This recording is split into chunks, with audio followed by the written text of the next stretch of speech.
Hola, bona tarda a tothom. Concretament, la conferència d'ara aborda un tema no només original al nostre país, sinó força interessant de que es pugui arribar a conèixer els resultats de la recerca que la ponent d'avui està duent a terme.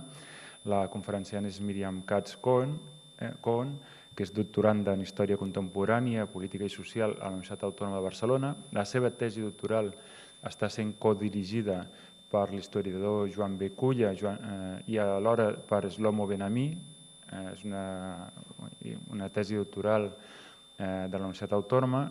Prèviament, el treball final de màster, quan feia el màster d'Història Contemporània i Món Actual de la Universitat de Barcelona i la UOC, aquell treball es va titular Els jueus alemanys a Barcelona, de 1933 a 1939, el fenomen de l'exili, dirigida, en aquest cas, el treball final de màster per Agustí Colomines, professor d'Història Contemporània.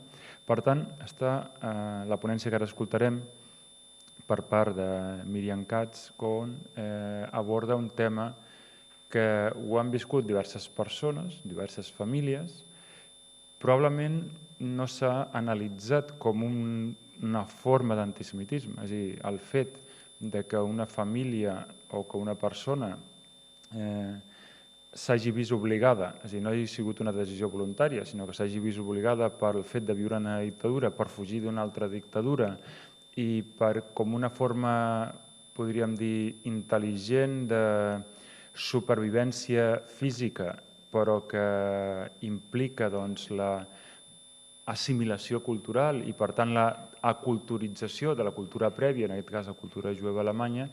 Això poques vegades s'ha analitzat com una forma d'antisemitisme, a diferència del que es fa en altres països. Per tant, és sumament interessant el que avui ens dirà la Míriam Katz, perquè ens donarà aquestes informacions, que encara estan en període de recerca, perquè encara no ha fet la lectura de la seva tesi doctoral, però que ja pot treure algunes conclusions. I com també no és l'única ponent, va haver també entre nosaltres l'Orfeo Balboa, que era en la primera sessió, que també és doctorant. De fet, com sabeu, a la Fundació Baruch Spinoza, juntament amb la Universitat de Barcelona, estem organitzant aquest seminari i precisament una de les coses que li donem suport, i la mostra és que dos dels ponents són doctorants, és donar suport a la recerca justament en l'antisemitisme a casa nostra. Per tant, és una mostra de, mentre s'estan fent aquestes recerques, que són dos importants tesis doctorals, concretament la d'avui és sobre aquesta desjudaïtzació dels jueus alemanys a Barcelona, exiliats a Barcelona, doncs és una mostra palpable de suport i que arribi a bon port aquesta tesi doctoral, i quan sigui doctora la felicitarem doblement, una per ser doctora i l'altra per haver abordat un tema original a casa nostra i tan necessari. Sense més preàmbuls...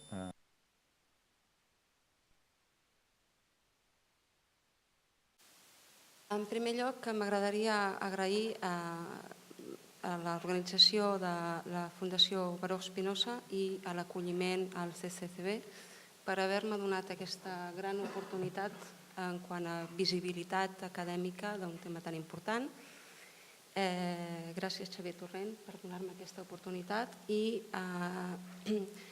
agrair també el suport incondicional del senyor Òscar Cabeza Llorens. Bé, bona tarda. El tema que ens ocupa avui és objecte d'una tesi que no coincideix exactament amb el títol, però que ens parlarà sobre un col·lectiu determinat en una època determinada. És el fenomen de l'exili d'aquest grup humà conegut com a jueus alemanys, però que a partir d'ara em referiré a ells com a askenazites o askenazim. Simplement començaré per una cita per poder iniciar una petita reflexió. Mencionaré aquí les paraules de Marc Chagall. L'exili desarrela el jo, en el sentit que l'arrenca de la terra en la qual té totes les seves fibres biològiques. És un moment dramàtic d'una terrible pena, ja que l'exiliat ja no podrà mai arrelar en un altre sòl. les seves arrels es quedessin a la intempèrie, al descobert en el buit i, en certa manera, podria dir-se, d'ara endavant, no podran arrelar a res més que el cel, que aquest buit pel qual s'estendran en el seu intent de col·locar de nou la terra. Marc Chagall va ser un exiliat, un dels protagonistes d'aquesta història. Va passar per Espanya per finalment acabar als Estats Units i finalment a França. Si ens remuntem a les arrels d'aquest fenomen que haurem de distingir d'altres fenòmens migratoris, aquest és un fenomen d'exili. I és un fenomen d'exili d'un grup determinat que venen del centre d'Europa, del que es coneix com a Mitteleuropa, és a dir, l'antic imperi austro-hongarès, Alemanya, que estava en construcció, Polònia, Rússia. Els askenazim que vivien als shtetls a Rússia, Polònia, la zona de Galícia, aquest grup humà arribarà molt probablement a Alemanya cap als anys 30, seguit d'una sèrie de pogroms o de neteja ètnica provinents de la Rússia blanca de la posterior revolució soviètica. El poble jueu, que en aquest cas serà una especificitat, parlarem concretament dels askenazim, marxaran i arribaran a la gran metròpoli, serà Berlín o Viena, buscant oportunitats de vida, oportunitats de feina i oportunitats de vida. A partir d'aquí intentaran arrelar-se i participar de la vida social, però una sèrie d'esdeveniments canviaran la seva sort perquè es promulgaran una sèrie de lleis que determinaran la seva vida. En aquest sentit, es promulgarà en concret la llei de l'honor i de la sang, dites lleis de Nuremberg. La promulgació, la primera llei, es promulgarà el 15 de setembre de 1935. Aquest fet serà determinant perquè a partir d'aquest moment començarà un exili progressiu, solapat i molt poc conegut. De fet, tan poc conegut que no té nom. No té nom en l'àmbit acadèmic i, bé, com deia Wittgenstein, les coses que no tenen nom no existeixen. Aleshores, podríem començar per parlar-ne per després definir i donar-los un nom. Aquest estudi és cert que abarca tot l'àmbit, des de l'àmbit polític, el jurídic, el social, i s'emmarquen globalment, bé determinat per una sèrie d'esdeveniments històrics que marcaran aquest camí. Com he dit abans, és absent en el discurs historiogràfic i els motius els hem de buscar, entre d'altres, des del punt de vista social i fonamentalment en una... es podria interpretar en clau d'interpretació com una absència o por per part dels propis protagonistes o incapacitat per part dels propis protagonistes, primer en ser conscients que han sigut o són protagonistes o resultat d'un moviment d'exiliats. Comencen a tenir ara veu, però seran segurament els nets dels protagonistes inicials. Aquesta veu, que ha sigut silenciada a través de les dècades, ve fonamentada per una qüestió de recel, de por i de manca del propi autoconeixement de la pròpia història familiar. Veurem com aquesta història ha sigut moltes vegades silenciada des de la pròpia família. Difícilment, si des de la família no n'eren conscients perquè desconeixien aquesta història, difícilment aquesta història es pot transmetre. Interessarà aquí, partim de la base d'un context sociopolític a l'Alemanya dels anys 30. Això serà determinant perquè la promulgació d'aquesta llei el que provocarà tindrà una sèrie de conseqüències en la vida quotidiana. Assistirem des del punt de vista històric a un fenomen d'aïllament social, un principi del que s'anomenaria com a fenomen, un procés de gatització, però no una gatització pròpia i característica que es podria distingir com va passar a Rússia o a Polònia, és a dir, com a vida de gueto, sinó un procés molt més amagat i un procés molt llarg, molt subtil, des de l'acomiadament als llocs de treball, des de l'acadèmia, des de les càtedres, una substitució subtil dels càrrecs de responsabilitat, tant dintre de l'acadèmia com en l'àmbit polític i jurídic, és a dir, des de directors de càtedra fins a jutges, advocats, etc. És a dir, que progressivament, paulatinament, aquesta gent es veurà abocada d'entrada a sobreviure sense el lloc de feina habitual. Estem parlant de quadres socioprofessionals liberals i bàsicament econòmicament solvents. Aquesta serà una realitat dels Ashkenazim de la Mitteleuropa de Berlín dels anys 30, però també, i formant part d'aquest col·lectiu d'Ashkenazim que provenen d'aquest origen, trobarem també petits comerciants, artesans, gent que treballa amb les mans i que abandonaran el territori per la mateixa raó. Seran probablement els primers en abandonar el territori abans que els propis quadres socioprofessionals liberals. La llei de l'honor i de la sang estableix, entre d'altres, tota una sèrie de, si ens imaginéssim uns eixos cartesians, veuríem com un angle de jerarquització, veuríem com hi ha diferents estatus i la pròpia llei així determina que en funció de la puresa de la sang, és a dir, rang ascendent, en primer rang seria una persona estrictament jueva, però també seran considerats com a jueus totes aquelles persones que tinguin fins a 4 rangs ascendents, és a dir, es podria donar el cas i afectarà a famílies on, per exemple, hi haurà sacerdots protestants que haguessin tingut per una branca paterna o materna un avi jueu. Aquest estatus se'n dirà Mischlinge i serà tractat com a jueu.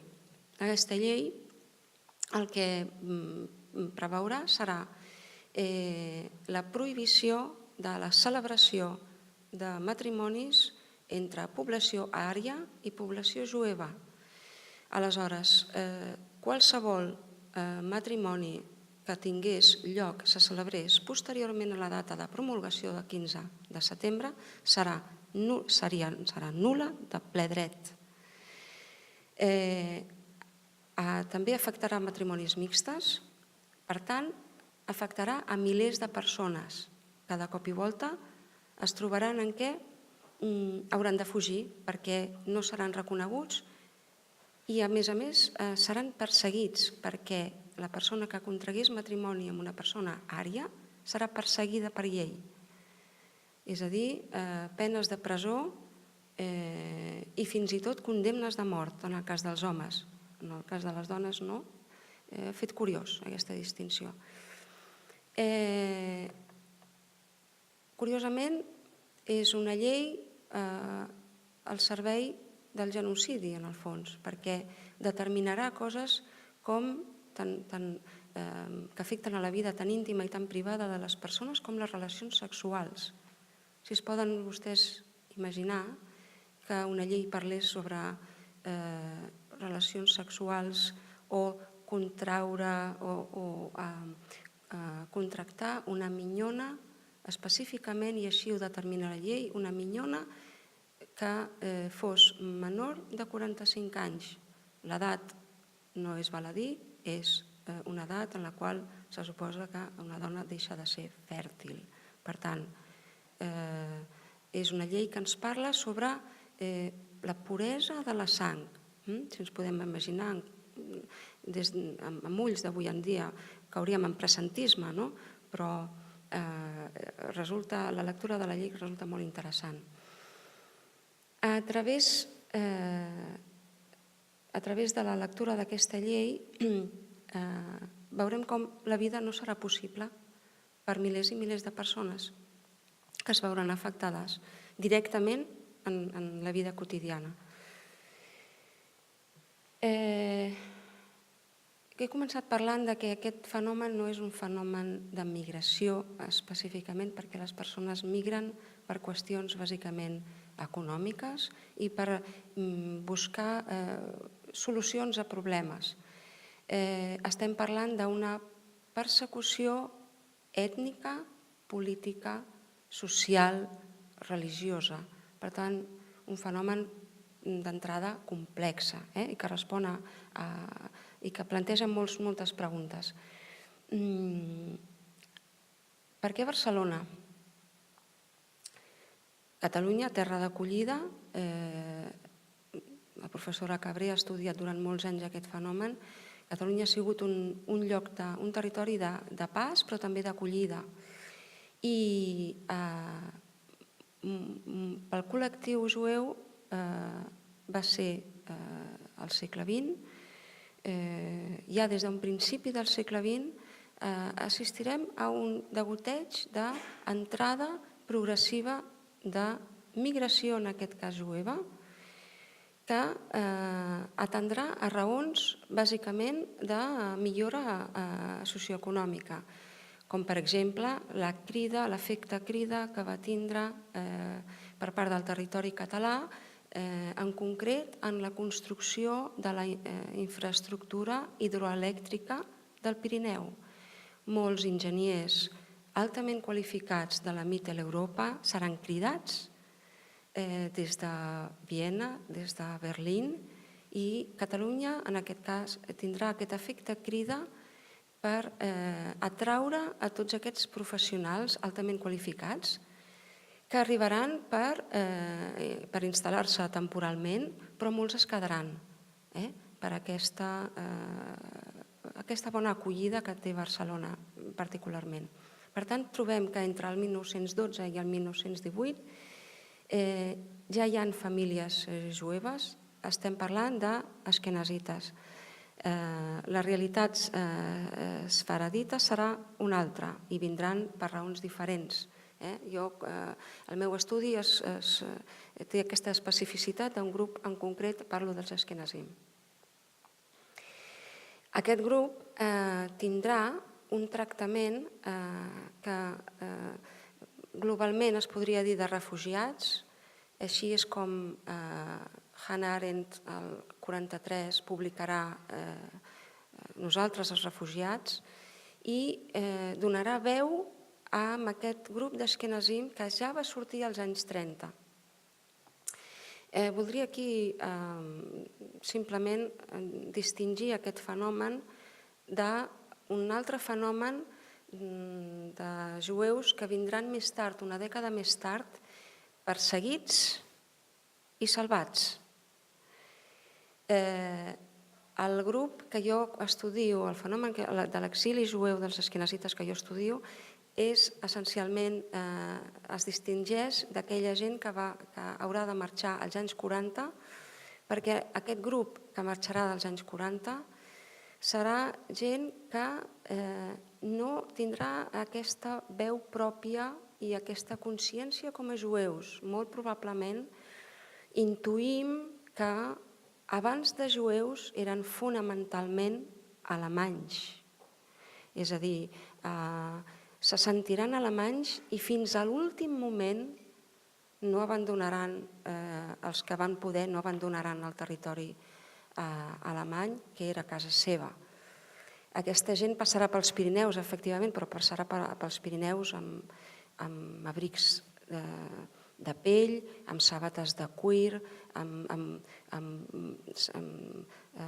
ben provistos, amb diners, fugiran i hi haurà gent als Pirineus que els acolliran i que els guiaran i que arribaran a Barcelona pel seu propi peu, però no estem parlant d'aquest grup que vindran als anys 40 i que s'esperaran a França inevitablement després del canvi de govern de Vichy, sinó que estem parlant dels anys 30. Una altra realitat i que respon a unes altres condicions socioeconòmiques. Gent benestant que va veure el perill pel compliment estricte de la llei de l'honor i de la sang, però també gent humil i sense recursos, però generalment gent ben formada. Veurem com aquests askenazim tindran un tractament per part de les autoritats, seran tractats com a refugiats, però específicament exiliats, és a dir, fugen d'una persecució etno-político-social i religiosa. Entraran a Espanya sense documentació, molts d'ells, sense permís d'entrada, sense documentació, i alguns d'ells fins i tot aquest fenomen serà a partir de l'any 39, en concret els polonesos entraran amb passaports d'apàtrides, passaports expedits per Nacions Unides i que es comptabilitzen numèricament en alguns centenars, molt poquets. Els exiliats que podien marxar del país, podien marxar des d'Espanya, havien d'anar a Madrid a sol·licitar aquest passaport apàtrida i valia molts diners, només era vàlid per 3 mesos i costava molt d'aconseguir. Per tant, estem parlant de gent bàsicament indocumentada, que per raons socioeconòmiques veurem com finalment acabaran caient en la beneficència. M'interessa aquí fer unes pinzellades sobre quina va ser l'acollida, com es veien aquests askenazim a la Barcelona dels anys 30. Bé, trobem en l'hemeroteca una font molt interessant sobre aquest imaginari col·lectiu. Veurem com es perpetuaran aquests estereotips i aquests estigmes que són tan coneguts i tan antics. Veurem com els acudits en la premsa i, curiosament, tant de l'esquerra com de la dreta, faran i donaran aquesta imatge estigmatitzada del jueu. No sé si des d'aquí es pot apreciar. La lletra de l'acudit ve a dir, un li diu a l'altre si s'ha fet ric, sí, m'he fet ric amb la venda de creus gamades. És a dir, trobarem imatges molt eloqüents en la premsa, en l'hemeroteca trobarem moltes. El Siglo de Oro, premsa dretana, i té molts exemples, però també a la Rambla veurem d'altres exemples. En aquest imaginari seria necessari poder explicar aquests askenazim, com els podríem caracteritzar i d'on venien. Aquesta Mitteleuropa, aquesta cultura centreeuropea, bevia d'un fenomen d'emancipació pròpia i distingida de la il·lustració francesa, la nostra tradició, és l'escalà. L'escalà, que és aquest fenomen de secularització jueva que els askenazim, mica en mica, des del centre Europa, aniran separant-se de la litúrgia i de la ritualització per formar part d'aquesta construcció nacional. I en aquest procés de secularització serà un col·lectiu fonamentalment cosmopolita i no necessàriament arrelat en aquesta construcció de nacionalsocialisme que després s'iniciarà a Alemanya als anys 30 del segle XX. Per tant, parlem d'un grup amb unes especificitats molt concretes. És a dir, és un grup ètnic molt complex, amb llengua pròpia, no només l'hebreu, sinó que a més parlaran entre ells el yiddish, com molts de vostès saben, que és aquesta barreja entre l'hebreu i l'alemany i el polac. Tindran unes tradicions pròpies, és a dir, el que avui en dia s'entén com a cultura, correspondrà i respondran a tots aquells conjunts de valors, de tradicions i de creences pròpies, per tant, diferenciats. Especificitat i complexitat alhora farà d'aquest grup ètnic quelcom que sempre, inevitablement, es mantindrà moltes vegades al marge. Aquest grup es mantindrà ell mateix i el mantindran al marge, sempre entre aquesta marginalitat i aquesta centralitat entre el discurs oficial i el discurs paral·lel de la marginalitat, del diferent, de l'altre. És a dir, aquest fenomen de l'alteritat que serà una característica pròpia d'aquest grup i que tindrà la seva incidència al llarg de les dècades del segle XX i en diferents països. Passarà a la Mitteleuropa, passarà al país d'acollida per buscar noves oportunitats i fugiran d'aquesta Alemanya que els proporciona aquestes oportunitats, de Polònia, de Rússia, etc., i arribaran a Espanya amb aquesta complexitat, amb aquesta alteritat. El diferent és diferent perquè té una cultura pròpia i moltes vegades no serà entesa per, entre d'altres raons, per desconeixement, perquè a Espanya, al segle XX, bàsicament, no hi havia jueus. No hi havia jueus, no cal dir-ho, perquè van ser legalment expulsats mitjançant un edicte reial promulgat el 1492. Aquest edicte no serà revocat fins 1992. Hauran passat 5 segles de prohibició efectiva. Per tant,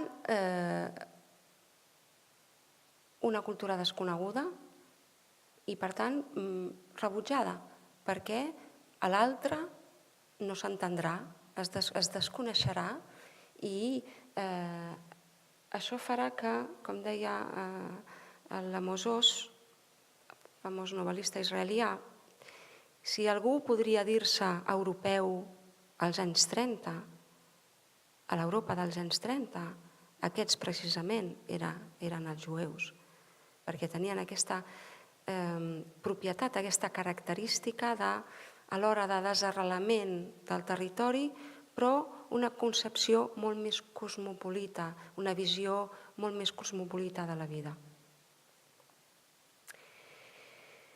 Tornem a les fonts de la hemeroteca per nodrir-nos una miqueta d'aquest imaginari.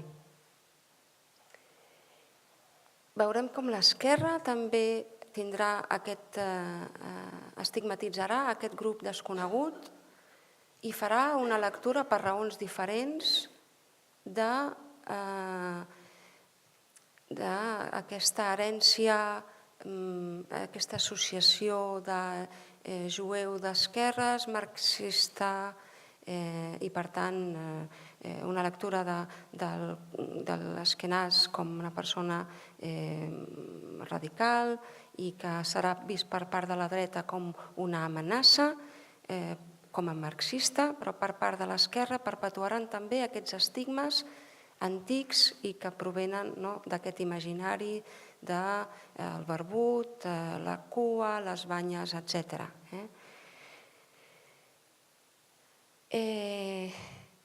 A la Barcelona dels anys 30 trobarem un conjunt i una multiplicitat d'organitzacions, un teixit associatiu molt important.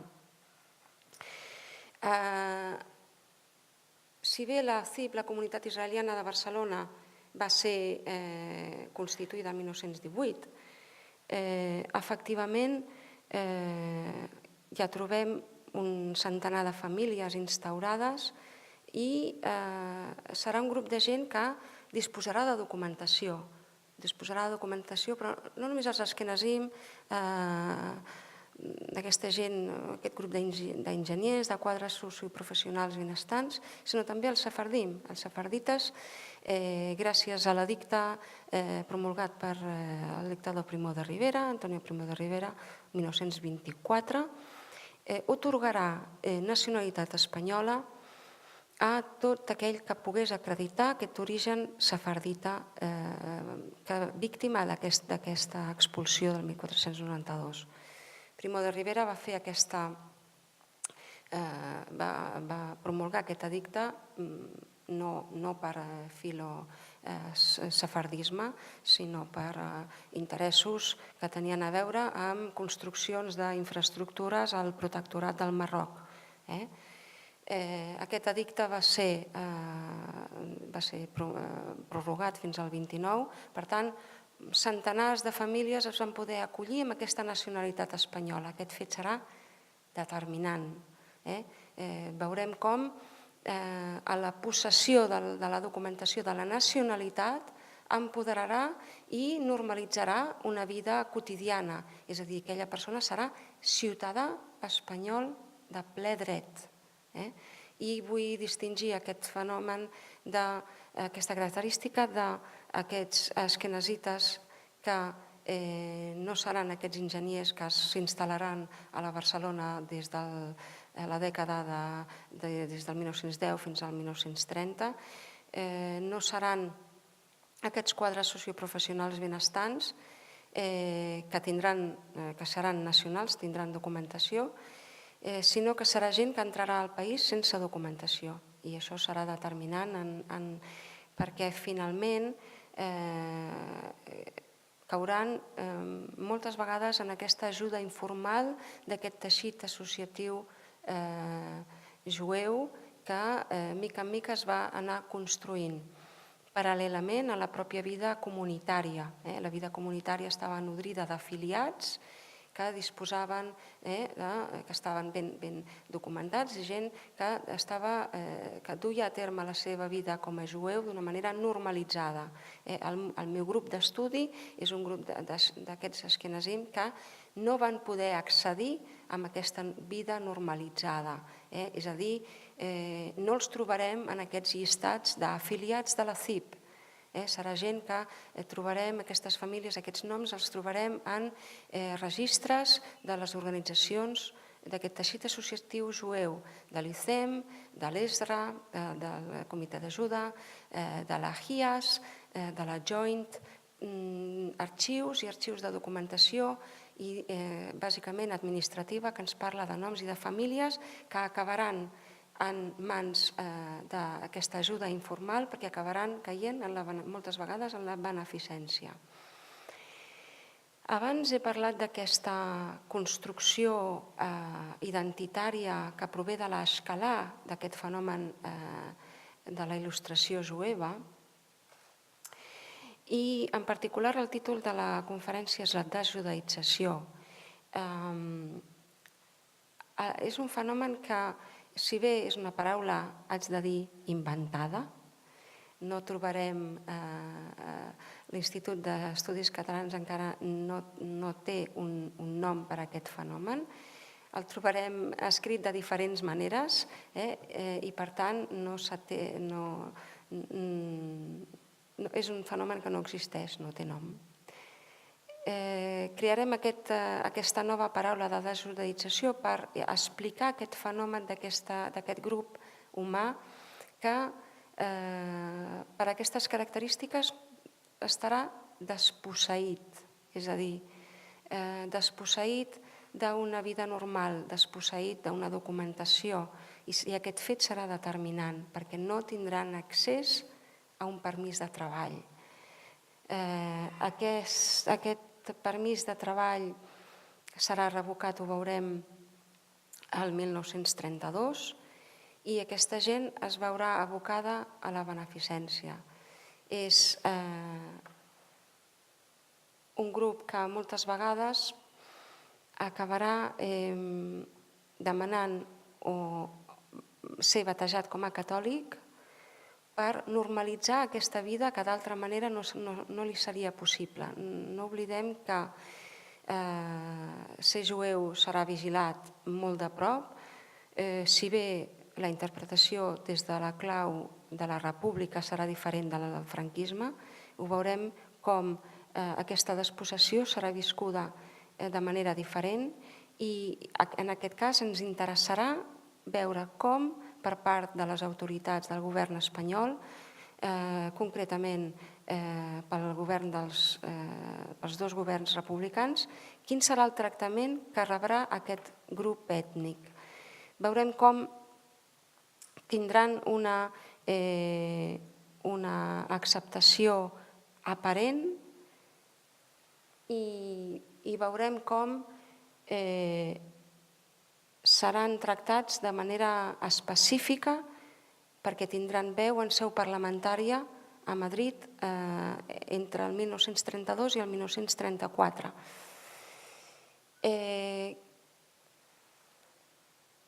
Tenim moltes fonts de l'hemeroteca que ens il·lustren com és vista aquest col·lectiu i quines seran les seves necessitats.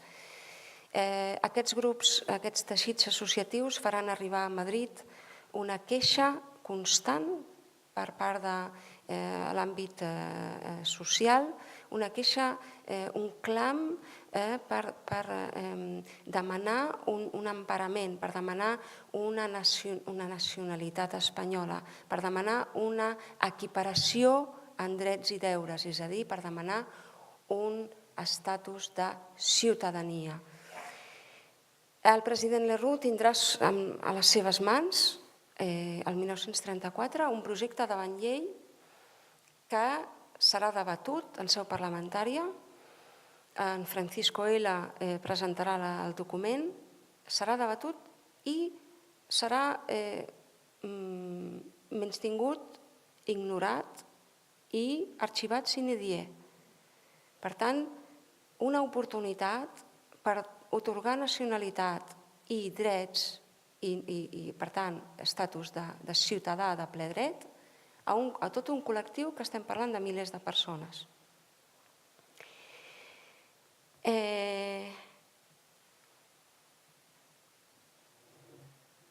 Aquesta il·lusió, aquest projecte de vida es veurà aplaçat. Aquest col·lectiu veuran des del 34-35 que arribaran a la Barcelona, esperaran per part de les autoritats espanyoles aquest emparament i aquesta atorgació, aquesta equiparació als jueus sefardites que disposaran de nacionalitat ja des dels anys 20 del segle XX. Tindran dificultats perquè als anys 30 viuran un període de crisi, necessitaran permisos de treball, es voldran instal·lar, molts d'ells arribaran al barri de Poble Sec, Sant Antoni, intentaran obrir comerços, es dedicaran als teixits, al cuir, seran petits artesans. Alguns d'altres vindran amb capital. Els que no tindran permís demanaran als sindicats i estaran en mans de la bona voluntat dels sindicats. Per tant, no tindran emparament per part de les autoritats espanyoles de manera oficial. Serà el lliure albir de persones individualitzades, no per part d'institucions. Paral·lelament amb aquesta Barcelona republicana i empara acollidora que proporciona noves oportunitats socioeconòmiques, veurem com s'instal·laran a la Barcelona dels anys 30 grupúsculs de gent infiltrada per la Gestapo. Veurem com a través del consolat alemany començaran a, podríem dir-ho entre cometes, molestaran a totes aquelles persones que volguessin accedir, per exemple, a càrrecs públics, càtedres universitàries. Es formularan queixes oficials per part de certs col·lectius, certes persones, que s'organitzaran. Veiem aquí en concret un article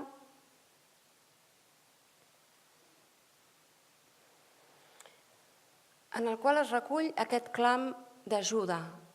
Vindrà un grup d'Ashkenazim que s'autoanomenarà Associació Cultural Jueva. No estem parlant de la CIP, estem parlant de l'Associació Cultural Jueva, entre d'altres, que es dirigiran al president Companys i per escrit formularan una queixa formal i demanaran no ser molestats, demanaran aquest empara i aquests permisos de treball, demanaran una empara institucional per part de la Generalitat i també per part de i emparats per aquesta llibertat de culte reconeguda en la Constitució republicana a Madrid. Sabem que en Lluís Companys, el president, va rebre diverses vegades, no una sola, diverses vegades aquest col·lectiu. Aquest és un recull de premsa.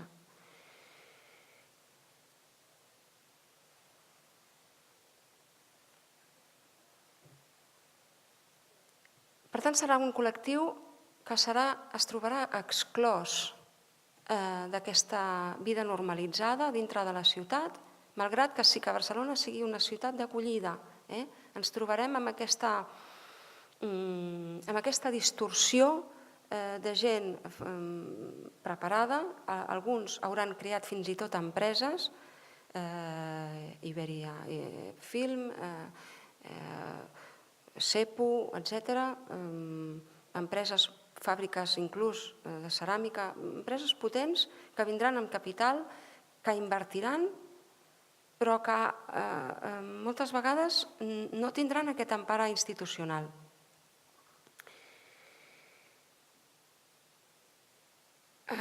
Numèricament, d'aquest col·lectiu no hi ha un consensus. Parlem que en la historiografia trobarem autors com Chaim Mafni, que ja ha retirat, que ens parlava d'un col·lectiu de 20.000 persones. Entre 5.000 i 20.000 persones. No hi ha un consens sobre quantitativament que podrà valorar fins ara aquest grup ètnic, però sí que tenim molta documentació que, sorprenentment, com trobarem en aquest cas,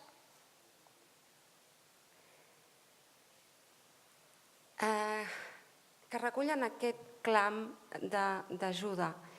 En concret,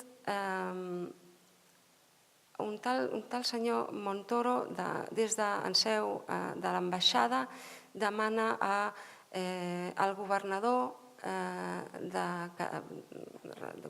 republicà, governador civil, que li fa un clam i li parla de 500 famílies jueves que en nom d'un sindicat, i no menciona el sindicat, podem intuir, podem interpretar que serà molt probablement o bé un mecenes o una família jueva o bé una organització o diverses organitzacions que posaran molts recursos, molts diners per donar empara a un grup de poc menys de 500 famílies, és a dir, milers de persones.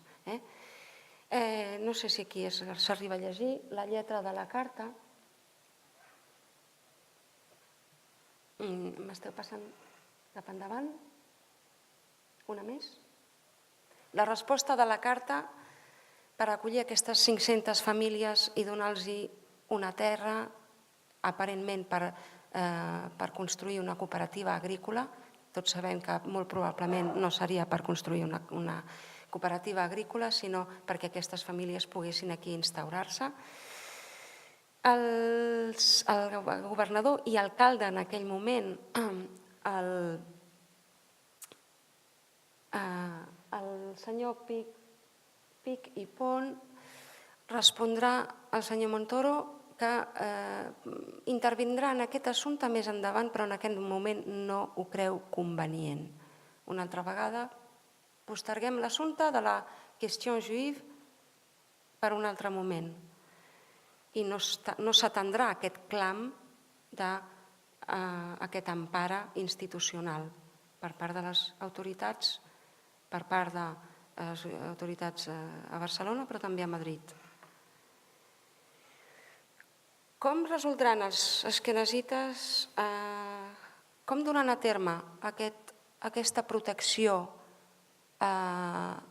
i aquesta vindicació de la seva condició de jueus per dur a terme una vida normal? Un estudi de cas ens permet veure com els propietaris de la Societat Espanyola de Precio Único, SEPU, famosa SEPU a Madrid, Barcelona, les Rambles, a Canaletes, alguns ho recorden, tinc aquí davant alguna persona que fins i tot ha treballat allà. Aquests dos asquenazim presentaran denúncia formal davant del Tribunal Suprem per una persona aforada, diputat de les Corts Espanyoles, el senyor Domingo Tejera Tejada, per un article publicat a El Siglo, no cal dir que flagrantment antisemita, i que reproduïa clarament aquests estereotips i estigmes. L'article publicat el 3 de juny de 1935. El fet curiós d'aquest estudi de cas és que no el faran a títol individual, no presentaran la denúncia en el seu nom, sinó que ho presentaran en nom de SEPU, com a societat anònima, és a dir, no tindran ni tan sols l'empara de la CIP o Comunitat Israelita de Barcelona, no tindran l'empara de cap institució no formal, ho faran en seu de societat jurídica. És un cas que és bàsicament que es podria interpretar com a una lleugera por a fer-ho en nom d'una institució que aparentment tenia aquest empara perquè era una institució, una associació cultural i que a l'època, el 1936, 35, 36, encara gaudia de llibertat de culte i no havien d'amagar-se per res. Trobarem casos i documentació en l'Arxiu Nacional de Catalunya i en concret trobarem documentació respecte dels governadors civils i com tractaran aquest col·lectiu ja a partir dels anys 40, perquè la realitat del franquisme serà una realitat diferent. Hem vist com la República, malgrat els clams d'aquest col·lectiu, els va menystindre, els va ignorar, però bàsicament el franquisme tindrà un altre tarannà molt més agressiu, molt més bel·ligerant, òbviament, gràcies a un cop d'estat. Trobarem com en l'estudi de la documentació de l'Arxiu Nacional de Catalunya i en concret les carpetes del governador civil González Oliveros, trobarem com els llistats d'afiliats de la CIP, de la comunitat que va ser assaltada i la sinagoga que va ser assaltada. Aquesta documentació consta dintre de les carpetes sota el títol de suposada persecució entre cometes. No cal dir que aquesta documentació va ser entregada a la Gestapo i, per tant, aquest col·lectiu, molts d'ells, sapiguent que els seus noms formaven part d'aquests llistats, aquestes famílies es trobaven molt desprotegides perquè sabien que podrien ser objecte de deportació immediata. Per tant, estem parlant d'una por autèntica a la delació, un fenomen social que es va donar durant tot el franquisme, i estem parlant d'una por que durarà dècades. Durarà dècades perquè aquesta gent, com he dit abans, aquest fenomen de desjudaïtzació serà aquesta despulla social, aquesta despossessió jurídica per la negació a l'atorgament d'aquest títol de nacionalitat, aquest títol de nacionalitat que donarà drets civils a individus que duien a terme una vida quotidiana amb la seva feina, amb el seu treball, i que estaven absolutament inculturitzats dintre de la vida quotidiana catalana i que duien a terme una vida moltes vegades comercial, empresarial i molt rica. Aquesta gent, aquest grup ètnic, no gaudirà dels mateixos drets civils, a diferència dels seus correligionaris, membres de la comunitat israelita, i durant dècades no gaudiran d'aquest empara i, per tant, no accediran a tots aquests drets, és a dir, accés a serveis públics, entrada i sortida lliure del país i amb una por a ser delatats, per tant, deportats. Les enquestes, les entrevistes que estic duent a terme,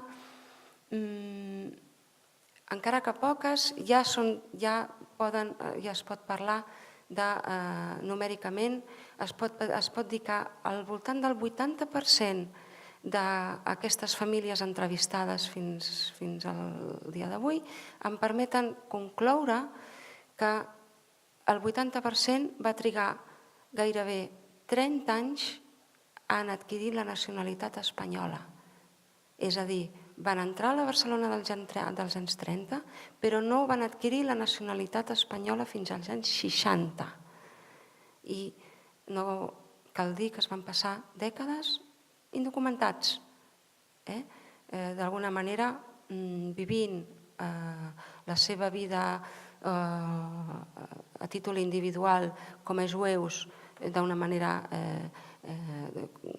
es podria dir, criptojudaïsme, d'una manera amagada.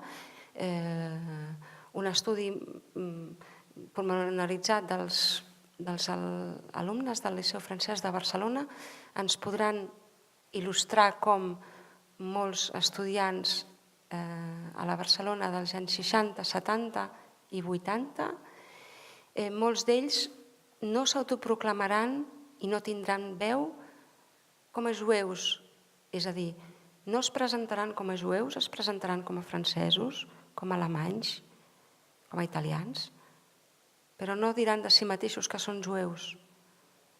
Fills d'aquesta generació que va entrar a la Barcelona dels anys 30 i no serà fins la generació posterior, la tercera generació, que es desfarà i que tindrà aquesta distància social i emocional que els hi permetrà fer una lectura del passat, fer una lectura de la història de la seva família, d'esbrinar els orígens i d'autodefinir-se de manera lliure. Una de les hipòtesis que jo treballo en aquesta tesi és que, finalment, i de manera provisional, m'atreviria a dir, jo plantejaré el següent, i és que aquest grup d'Ashkenazim que va entrar a la Barcelona dels anys 30 van ser merament tolerats amb moltes dificultats i es pot dir que si van sobreviure i es van salvar va ser gràcies a l'ajuda d'aquests organismes internacionals jueus i d'aquesta ajuda informal o d'individus concrets i no a l'empara, per suposat, i com hem vist per part de l'esquerra, per part dels governs republicans, però no cal dir per part del franquisme. Malgrat que el franquisme va intentar, i sabem, ja fa molts anys que sabem, que va dur a terme a partir, després del canvi de vents que corrien el 1942, i veient que el tarannà del final de la guerra cauria per part de l'èxit dels aliats, Franco va començar un autèntic programa de propaganda política per dir que havia sigut un projueu i que havia ajudat els jueus a escapar. Aquesta comunitat viurà paralitzada, viurà amagada i amb una por atàvica. Sense documentació, es pot dir que serà una autèntica denegació d'auxili per part del franquisme. El govern republicà va tindre l'oportunitat de donar empara i nacionalitat amb aquest i títol de ciutadania, i el franquisme, per motius diferents, que veuen de la font dels orígens de la Constitució del franquisme entre l'Opus Dei per raons teològiques, antisemitisme teològic, i per raons d'índole polític per part de la falange espanyola, per raons diferents, no donaran empara i perseguiran i trobaran el franquisme, s'inventarà una nova manera d'antisemitisme, la canalitzarà, no estarà ben vist l'antisemitisme sociocultural, però el canalitzarà i s'inventarà una nova forma d'antisemitisme, i aquesta nova forma d'antisemitisme serà la denegació del reconeixement de l'Estat d'Israel com a forma claríssima de rebuig de tot aquell ciutadà israelià que volgués viure a Espanya. Per tant, podrem dir que el fenomen de la desjudaïtzació va tindre un èxit aclaparador. Moltes gràcies.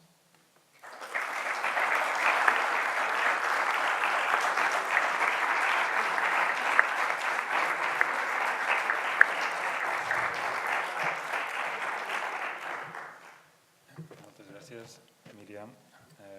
Ara farem, com és habitual, un espai de preguntes. Per tant, les persones que vulgueu formular qüestions a la ponent, aquí.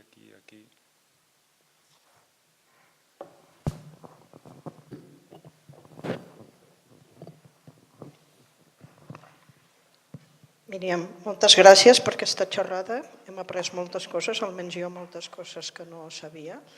Només la pinzellada final, això que has dit d'inventar-se una nova forma d'antisemitisme amb la denegació del reconeixement de l'Estat d'Israel. Jo tenia entès, i el José Antonio Lisbona és un expert en això, que inicialment va ser Israel qui va rebutjar el restabliment de relacions diplomàtiques perquè considerava que el franquisme, a veure, clar, el nazisme era molt recent, l'Holocaust era molt recent, i considerava que el règim de Franco havia sigut aliat de Hitler, inicialment no va voler, i després, quan Israel va canviar d'actitud i sí que va voler i va intentar l'acostament a Espanya, aleshores Espanya es va tancar en banda, entre altres coses perquè també ja havia desenvolupat la seva política d'amistat amb el món àrabe en tot el context d'aïllament internacional i de tot això. Almenys és el que explica el José Antonio Lisbona i el que jo sempre havia llegit.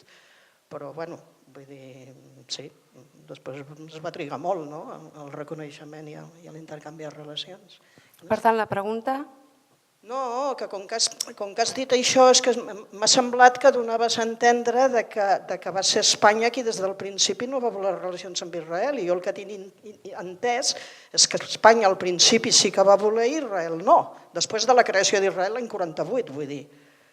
Llavors Israel considerava que el franquisme, almenys el que jo sempre havia llegit fins ara, i a més el José Antonio Lisboa ho escriu així, que és el que ha estudiat les relacions diplomàtiques entre Israel i Espanya. Però bueno, si tens altra informació, és un matís, entens? No sé si estàs d'acord o no. Jo és el que sempre havia llegit i el que el màxim estudiós d'aquest tema sosté. Bé, En 2 llibres, no sé. Gràcies. Responc a la pregunta. Efectivament, inicialment l'estat d'Israel no reconeix el règim franquista. Per tant, òbviament, no només estic d'acord, sinó no puc rebatre el doctor Lisbona. Efectivament, això és així, però el que volia subratllar amb aquesta afirmació i fonamentalment a partir dels anys 60 és que de manera molt bel·ligerant Espanya no reconeixerà i com a exemple il·lustrador trobarem casos com per exemple vaixells amb mercaderia israeliana que no tindran autorització per desembarcar al port de Barcelona perquè no tenen mercaderia europea, perquè i sota l'excusa no els deixem entrar perquè és un vaixell amb bandera israeliana i Espanya no reconeix l'estat d'Israel.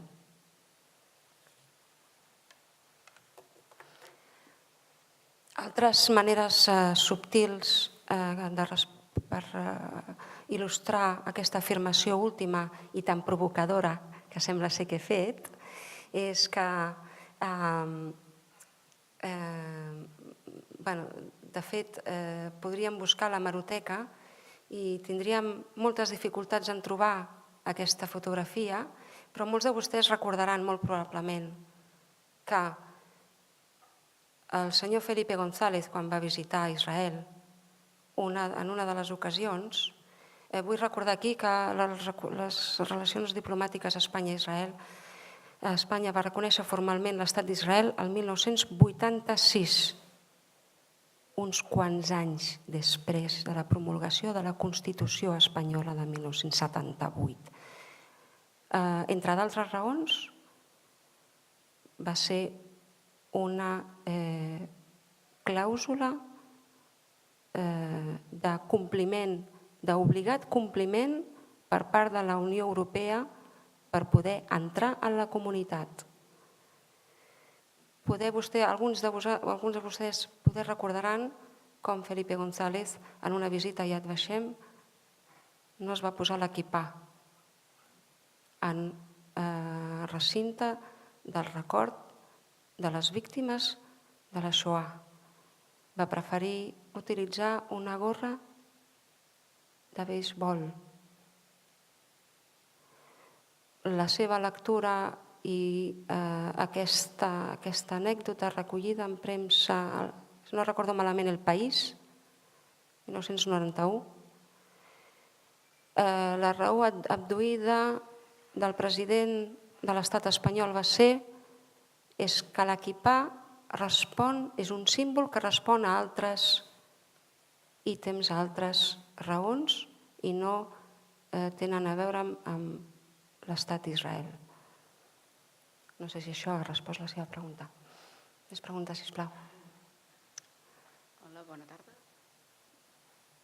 Em sembla que està encès. Míriam, primer de tot, moltes felicitats. La veritat és que el plantejament que has fet dona un munt de qüestions. Crec que serà una tesi llarga, però la veritat és que et felicito moltíssim, sobretot de la manera en com has abordat. Suposo que és perquè has donat moltíssima informació que em dec haver perdut coses i m'agradaria uns aclariments per seguir el fil que em sembla sumament interessant. O sigui, tu parles d'aquest grup, que finalment és el que tu estudies, però m'he perdut una mica a quin moment l'englobes i en quin moment d'entrada. O sigui, has parlat primer del 1914 al 1918, 1912 al 1918, que entren sobretot aquest grup d'enginyers que pel que jo he entès es consideren ells mateixos jueus, no es consideren ni alemanys ni centreeuropeus. Després hi ha una segona remesa que crec que és el que inclou el teu grup de gent, que són els dels anys, o sigui, a partir de la promulgació de les lleis del 35, i després l'últim grup, que és aquest que hi ha a partir del 39, de fet amb l'esclat de la Segona Guerra Mundial, sobretot suposo que el 41-42, quan ja entren pels Pirineus. Aleshores, una mica la meva pregunta és com es definien ells, i després he vist també en algun moment, que no ho has mencionat, el tema de les conversions i de les conversions forçoses. I de fet, aquest grup de gent, sí, de la manera com estaven vivint, que expliques, en quina condició vivien, a nivell religiós per un cantó i a nivell cultural per l'altre. I després, ells com, sí, amb les entrevistes que ja has fet, com s'identificaven? És a dir, si els pregunteu la identitat que ells poden dir, quina és aquesta identitat que recorren de primera vista. Tinc milions de més preguntes, però ja en parlaré. Moltes gràcies. Moltes gràcies. Efectivament, distingim aquest moment d'entrada a Barcelona arran i directament, i aquest és un fet determinant, que és la promulgació, torno a repetir, la promulgació de les lleis i de la sang, les lleis de Nuremberg, el 15 de setembre de 1935. Aquest fet serà determinant i respondrà amb aquest exili forçat. Per tant, estem parlant d'una data concreta que poder ja s'estaven preparant mesos abans, perquè aquesta llei s'estava preparant des del març, se sabia que existia, se sabia que s'acabaria promulgant al setembre. Per tant, mesos abans aquest col·lectiu ja se sentia afectat, els que es consideraven com pròpiament i purament jueus. S'ha preguntat sobre els orígens, el moment d'aquest fenomen. Per tant, està bé de remarcar el moment i el motiu que provoca aquest exili forçat. I agraeixo molt la pregunta, que em permet explicar i recalcar aquest fenomen de conversió que molt probablement no he recalcat suficientment.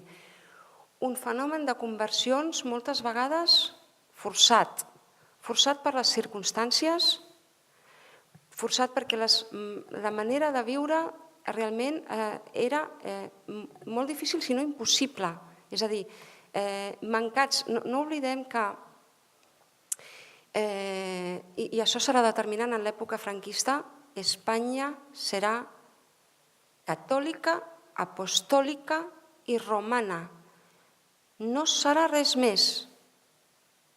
És a dir, qualsevol altre individu que no respongués amb aquest quadre estarà sempre al marge i viurà al marge d'aquesta Espanya catòlica, apostòlica o romana.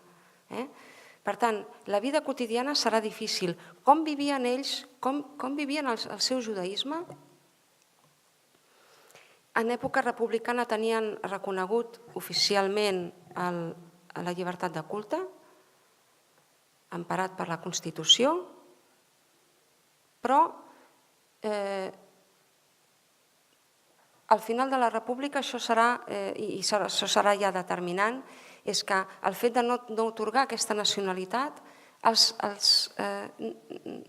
despullarà d'aquest empara com a ciutadans, és a dir, no tindran documentació i això els provocarà angoixa personal i una por a que en qualsevol moment els poguessin detindre i un ordre d'expulsió per no tindre documentació, pel sol fet de ser estrangers.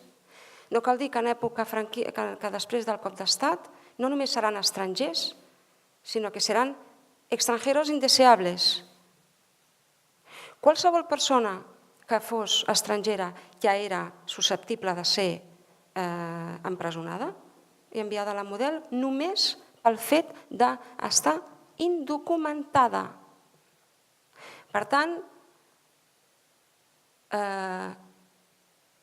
tot el que fos la vida pública era un àmbit de risc, perquè quan un havia d'acreditar aquesta nacionalitat, per la raó que fos, omplir un formulari, demanar una matrícula, una inscripció, qualsevol acte administratiu implicava la sol·licitud de documentació. Si aquesta persona no acreditava aquesta deguda documentació, no tenia accés als serveis que fossin, tant governamentals, administratius, de la índole que fos. Per tant, ens trobem amb un autèntic desempar. Em preguntava sobre la manera de viure religiosa i cultural. Hem parlat abans d'aquesta escala, d'aquesta il·lustració jueva. Molts d'ells no seran practicants, és a dir, seran jueus d'origen, molts d'ells es diran, sabran que són jueus, no, és que el meu pare era rabí, per exemple, no? Però era rabí a la Galícia, era quelcom de... no té res a veure amb mi, no? El relat sempre serà amb una distància respecte de la litúrgia i respecte, fins i tot, una distància buscada i volguda. L'individu es posicionarà com que fins i tot li farà, d'alguna manera, fins i tot vergonya reconèixer que el seu pare o que el seu avi vivia en un shtetl i venia de la misèria més absoluta. Un shtetl, un poble on es congregaven i s'amuntegaven els jueus i que moltes vegades no tenien accés ni a la terra ni, òbviament, drets civils. I, per tant, perseguits. Té aquesta component avergonyant, d'alguna manera, que determinarà que molts d'ells s'amaguin també, amaguin els seus orígens i es distancien d'aquests orígens humils o d'aquests orígens i d'aquesta persecució. Buscaran aquí una nova vida, unes noves condicions de vida més fàcils, però pel que hem vist no ho tindran, no tindran una vida fàcil. I una vida cultural, em preguntava, sí, reconeguda dins l'empara institucional de la CIB, dintre de la comunitat israelita de Barcelona, amb un número jo soc afiliat, jo soc correligionari, jo podré acudir a la comunitat per dur a terme la meva vida, per dur a terme la vida litúrgica i ser jueu i viure plenament com a jueu. Serà possible, però serà una altra vegada, i durant el franquisme, una manera d'amagat, perquè una altra vegada hem de considerar, i sabem que la CIB no era un organisme religiós, era una institució cultural, perquè no existia una altra religió que no fos la catòlica. Respecte de la identitat, jo diria que desjudaïtzació respon a la paraula fragmentació. És una fragmentació de l'individu. En el fons, se li demana a l'individu que separi les seves identitats del lloc on està, separi els seus orígens, separi d'on ha vingut i renegui de tot allò que ell és. Avui ens identifiquem com pluriidentitaris, és a dir, la persona amb P majúscula és reconeguda com un ésser humà ric i amb una multiplicitat d'identitats. A la Barcelona dels anys 30, aquesta multiplicitat no només no era reconeguda, sinó que, i el pitjor de tot, és que va ser fragmentada, va ser implosionada des de dintre per poder sobreviure. No sé si això ha respost a la seva pregunta.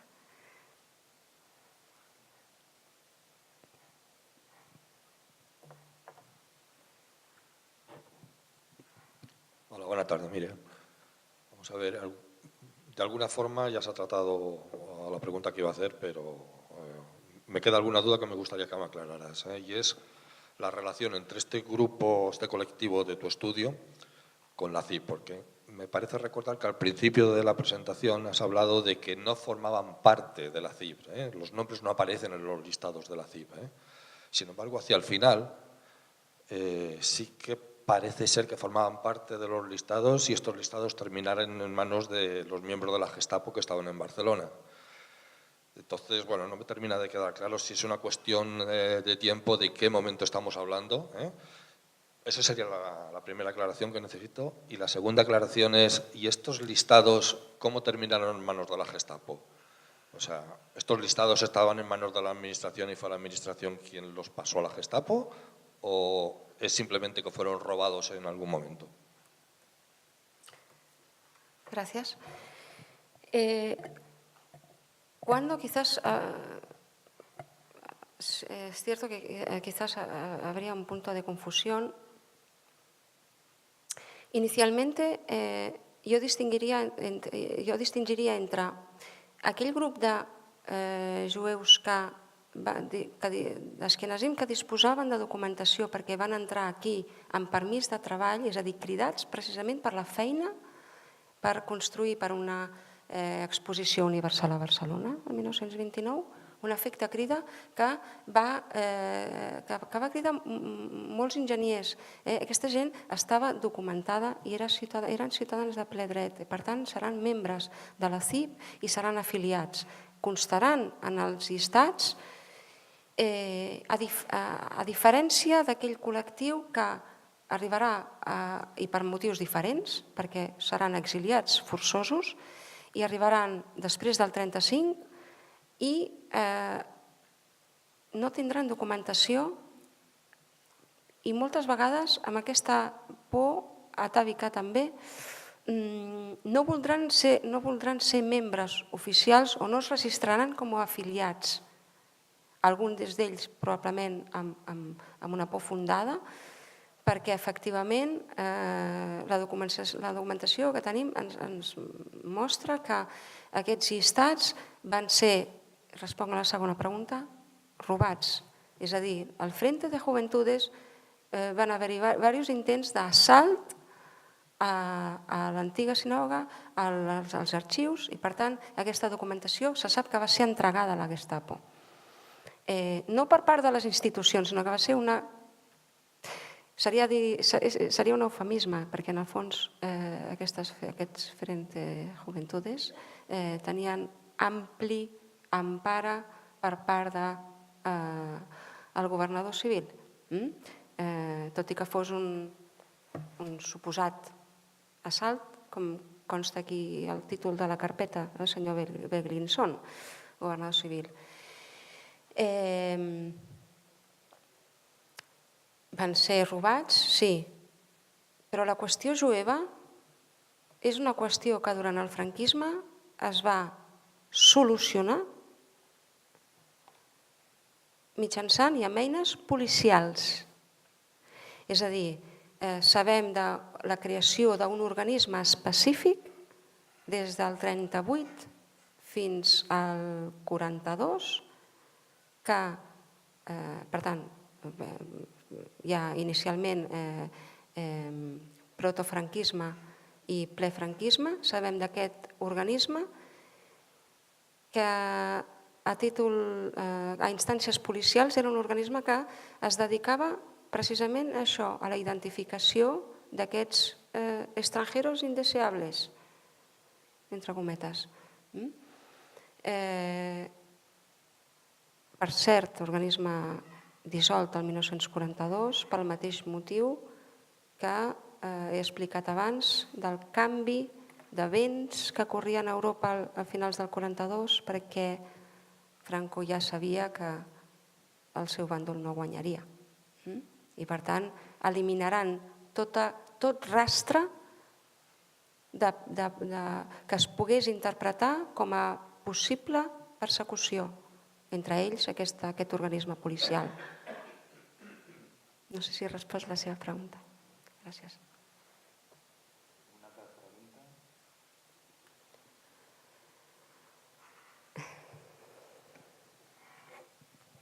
Gràcies, Míriam. M'ha interessat molt el que has explicat i només voldria matitzar una cosa que has dit ara a les respostes, i és que la CIP era només una institució cultural. No. A partir de l'any 1954, del setembre del 54, es va construir una sinagoga al carrer Avenir i, evidentment, allò ja no era una institució cultural, era una institució religiosa. Per tant, no sé si després de la guerra va ser durant un temps només institució cultural, però segur, seguríssim, que a partir del 54 va ser també institució religiosa.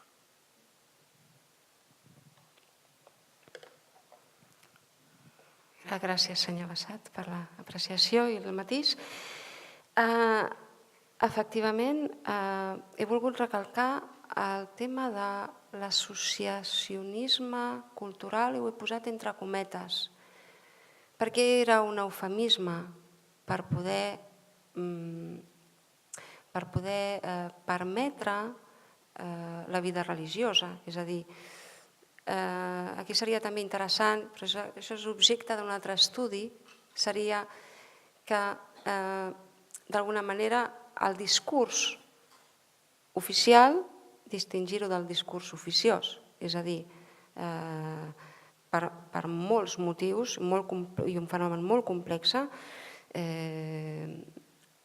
d'alguna manera Franco no podia prescindir d'aquesta riquesa i per tant havia de donar empara sota aquest eufemisme d'associació cultural. És cert que el 1954 efectivament es va construir aquesta nova sinagoga i per tant tenia vida religiosa, però oficialment Espanya continuava sent un estat confessional catòlic-apostòlic romano.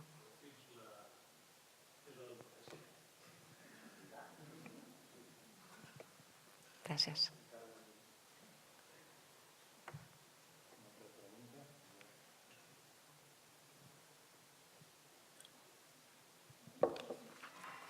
Hola, buenas tardes. Gracias por esta exposición.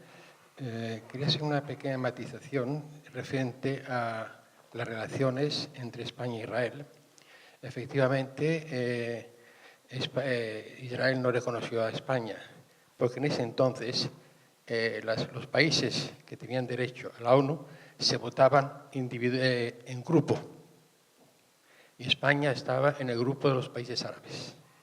Y es por esto que Israel se opuso, en primer lugar, pues, a la oposición para que entrara. Y en segundo lugar, dicen, cierta presión de los brigadistas internacionales judíos, que como saben, vinieron aquí a España, eran 43.000 o 44.000, de ellos eran 8.000 o 10.000 judíos, y muchos de ellos fueron después a Israel. Moltes gràcies, senyor Mergui. Efectivament, les votacions dins en seu de Nacions Unides es votaven per grup i això respon al fet que per això inicialment Israel es va oposar.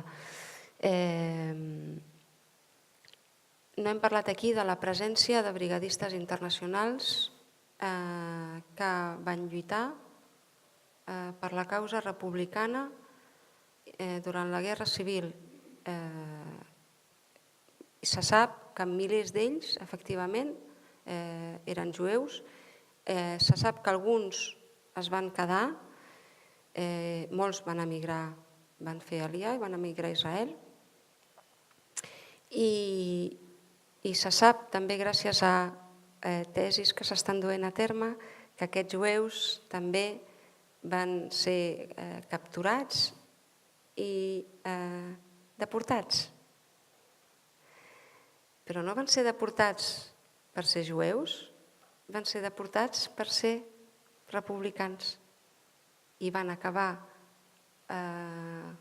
subjugats i compartint el mateix destí que la resta dels seus correligionaris, però no reconeguts com a jueus, sinó que censats i i recollits en la documentació com a republicans. Gràcies per la seva apreciació.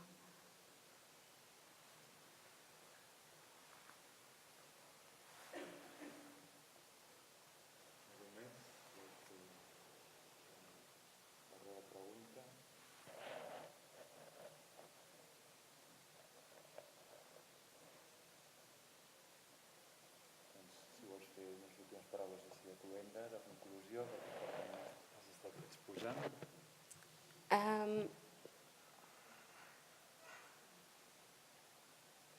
M'agradaria llegir, no sé si poden passar la diapositiva de l'última posterior a la conclusió, sota el títol de reflexions, serà més fàcil, no sé si es pot fer. M'agradaria llegir un petit fragment de Marta Nussbaum, Premi Príncep d'Astúries 2011. Diu així: la facultat de pensar adequadament sobre un ampli espectre de cultures, grups i nacions en el context del reconeixement de l'economia global i de la història de les interaccions nacionals i de grup és crucial per fer que les democràcies puguin encarar de manera responsable els problemes a què ens enfrontem actualment com a membres d'un món interdependent. I s'ha de potenciar i perfeccionar molt la capacitat d'imaginar-se l'experiència de l'altre, una capacitat que gairebé tots els éssers humans posseeixen d'alguna manera, si volem tenir cap esperança de sostenir institucions decents malgrat les divisions que té qualsevol societat moderna. Recollit en Sense ànim de lucre el 2011. Els estudis, com el que estic duent a terme, ens donen claus d'interpretació. I aquestes claus d'interpretació ens ajuden a entendre el present per poder donar solucions. No es pot entendre el present sense estudiar el passat. Les claus d'interpretació són necessàries en la construcció de la ciutadania, en el nostre cas de la ciutadania europea, que actualment està tan en crisi. Gràcies, Gràcies per acabar amb les paraules de Marta Nussbaum, que de fet, almenys a la teoria política la considerem com la dona teòrica política viva més important ara al món i és jueva americana. Moltes gràcies, Míriam Katz, i a les 7 en punt farem la segona ponència d'avui. Moltes gràcies.